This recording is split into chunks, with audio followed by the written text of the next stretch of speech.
The Galaxy S10e. Do you know what the E stands for? Everlasting? Everlasting, it's a good try. I think it stands for essential. My first thought was economic actually, but it's essential and it fits into the line, the Pixel 3a and the iPhone XR. I think there's some kind of competitor here.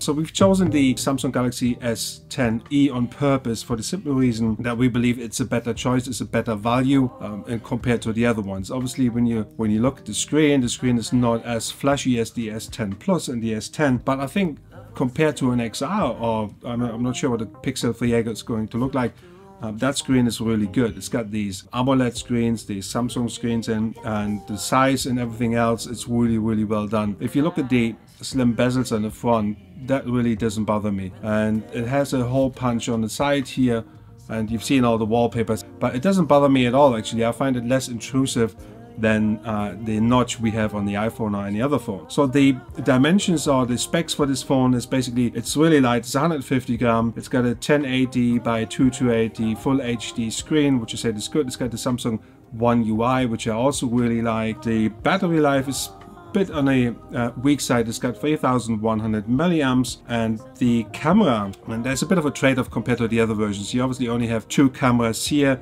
on the bigger size, and the bigger versions you have another third camera, and here you only have 16 megapixel plus 12 megapixel. But honestly, if you watch Marquez's video, he's done a camera test. Do you remember that one? Yeah. What was the outcome of that?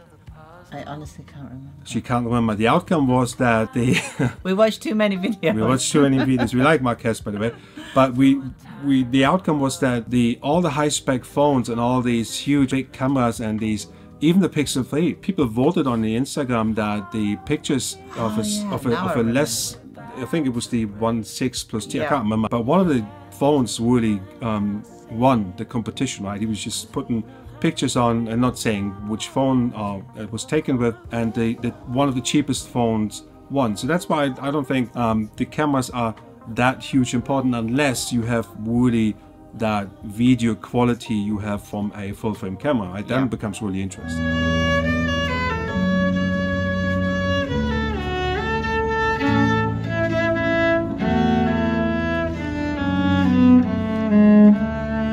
What's your thought about the Samsung Galaxy S10e for everlasting? I think the most important thing is obviously the price point. I think this one will come in at more interesting to most families and anybody who just needs a phone to go.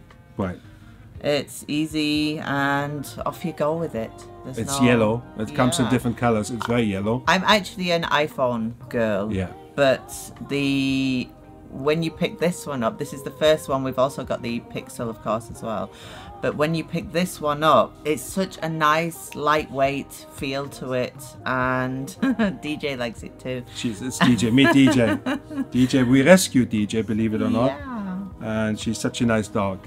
And the screen, if you pick this up next to the iPhone XR, which both our kids have, the screen itself screams quality. It's so nice to actually hold and look at. It's compared to the XR. The XR has an LCD screen, and this one has the, what you said at the beginning, the AMOLED screen, which is great. It has 4 GB of RAM, 120 GB of SSD storage, and I have to say it basically performed every single task really well so far. And what I really like is the Samsung One UI. It's much better. We tried the Galaxy S9, I think it was. I'm also an iPhone user for years and switched to a Pixel 3 lately for my work to have different comparison. But I do like this. This is really cool. I really like this.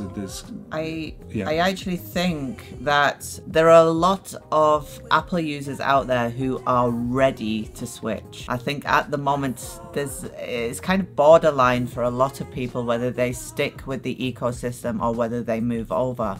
And the minute you pick up the S10e, it actually feels more iPhone-like. It does.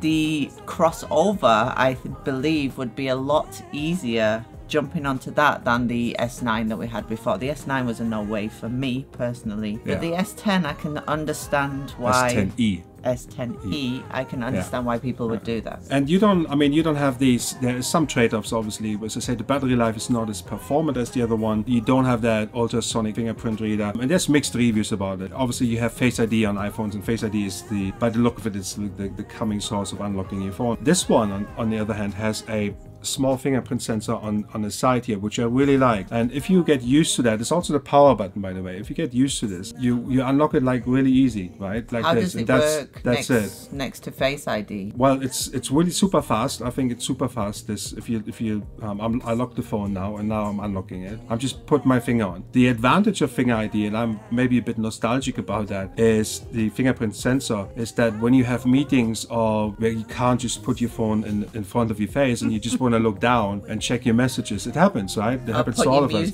Obviously not in the car because it's not loud, but sometimes other situations. And I just, with the iPhone, I really fiddle around, and sometimes I have a head on and it just can't find it properly. So in a meeting, I just put my finger on, look down, and see there's no messages. That's it. So for you, the E obviously stands for essential. What would you consider the essentialness, or the reason they've given it the essential name? It got all the bells and whistles of the Galaxy S10 and S10 Plus, but for a smaller price, and basically some big features you don't have in here. What is the trade-off? So the trade-off is that you don't have that huge telephoto lens or the optical zoom and digital zoom you have on the Galaxy S10 and S10 Plus. You also have a lesser screen resolution, you have less battery. So the question really remains, and you have a edge screen if you like. I don't know, I like this. I like this slim bezel look. It really feels good in your hand. It's $750 US, euros, depending where you are in the world. And I think this is actually,